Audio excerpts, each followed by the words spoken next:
Here's the thing, Facebook's a mess. Facebook is hard. Facebook cannot seem to get its life together. So I'm going to break down for you the ugly truth about Facebook and hopefully guide you through how you can navigate through it and what you should do going forward. Hi, my name is Desiree. If you're looking to grow your business with better social media and content marketing, take action now. Hit that subscribe button and the bell below. Okay, let's just dive into this. I think one of the biggest issues that everybody kind of knows about when it comes to Facebook is the privacy issue. They are just using all of our information and every move we make is tracked, and they're able to sell all of that information to the highest bidder. Now, they're getting a really big crackdown on the United States government and from its users demanding more control over what is being used against them and sold about them to other people. At the end of the day, though, the truth is that the data is always at risk, but the data is fantastic for businesses, but really an abuse of power for its users. Speaking of users, I really think the thing that really is unfortunate about Facebook from a business perspective, it's all about the user experience with very little consideration of business owners and creators. One of the things I love about YouTube is like very much like without our creators, we don't exist. Without our creators, our platform can't happen. And yes, we're always doing things to make sure our users are taken care of and having a pleasant experience, but we're always taking into account what our creators need. They have a whole division. You can chat with the person. You can get a hold of people so easy. It's a fantastic creator experience. With Facebook, like you have to like dig really hard. In fact, I had to create a video for this channel about how to contact Facebook when you had a problem, but you can only contact them if you're a business.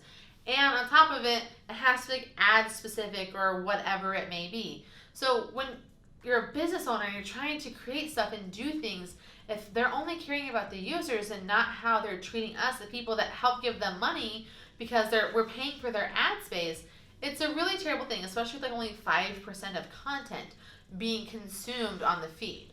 So you gotta kind of think, like, is Facebook really worth my time from a business page perspective? If I have to pay to play, is this the right move for me? If you can afford to pay, you should. It's totally worth it because Facebook and Instagram, because Facebook owns Instagram, is a super effective way to find the exact person that you want. Because again, like I said before, they collect all of your data. You can find exactly who you want to do business with, and it's fantastic. The thing about Facebook that's been really interesting is that it's become the place that like old people go. Now, I'm 36, and I've grown up with Facebook, or rather, Facebook has grown up with me. I got on in 2006 when you could only get on with a college email, and I've watched it change and grow and become all these really crazy, amazing, and slightly terrible things at the same time.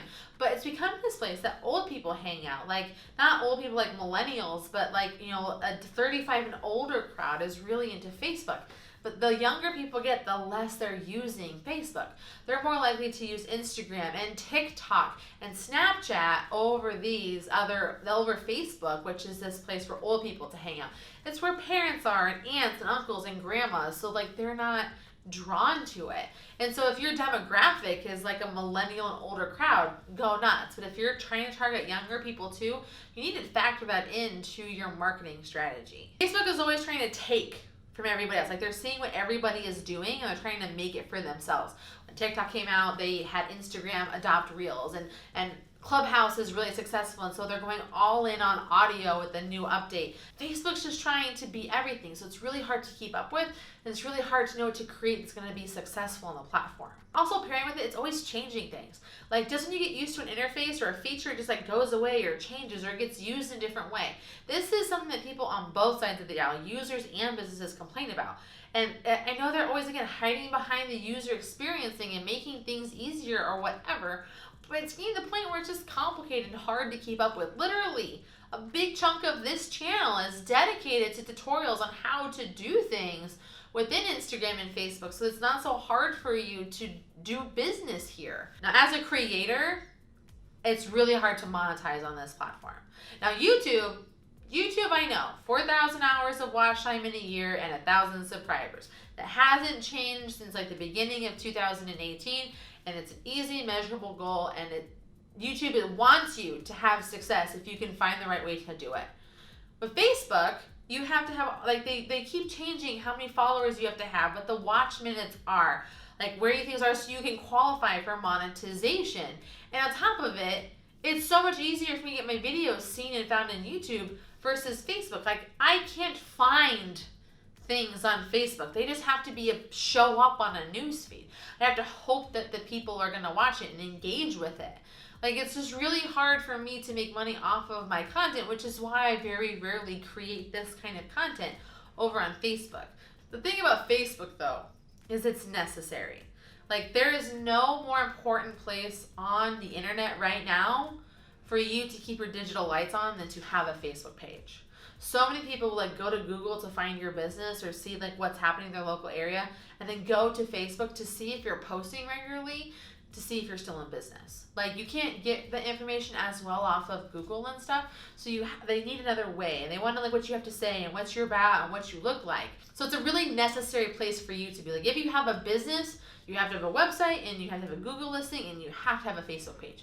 So that's the thing that really sucks. You're trying to navigate all of this, but it's really necessary. Now, it isn't all doom and gloom. Like, I know that this video is all about like the ugly truth about Facebook, but there are some goods. I think that Facebook does a really good job with live streaming. Like, they really help people out. They give you really good alerts. You can build really good communities if you do it right, especially if you're doing it in groups. And groups is another really fantastic thing that Facebook has going for them.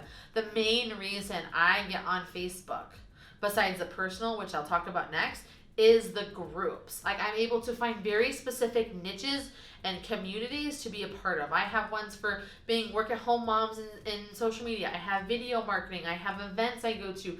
I have different ones around like nerd culture and like my local community. I'm able to like find how to do backyard gardening in Phoenix, which is where I live.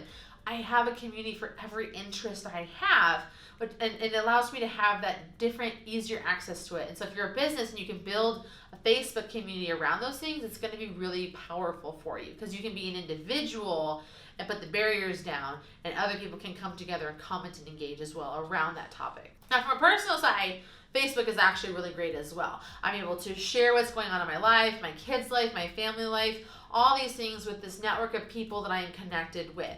I have been fortunate to make friends with people all over the world, not only because of military life, but also because of what my job is and getting to talk and speak and go meet all kinds of people. So by having Facebook, I was able to share these personal, filtered pieces of the life so that they can still be a part of it.